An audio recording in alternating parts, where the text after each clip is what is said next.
mga boss, si paring Yoyo, ano, siya yung builder mga boss. Siya din yung magte-test run ng unit natin, ano. Kasi ayaw niya ng iba yung magte-test run. Gusto niya siya yung maka-judge talaga mga boss. So ayan na mga boss, paparating na siya, na-test run na yung unit natin. So ayan, pakalupit ni paring Yoyo, ano. Solid talaga yung build ni paring Yoyo.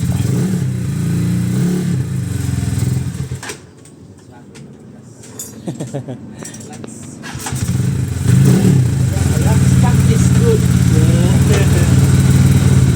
Stock is good lang. Stock is good.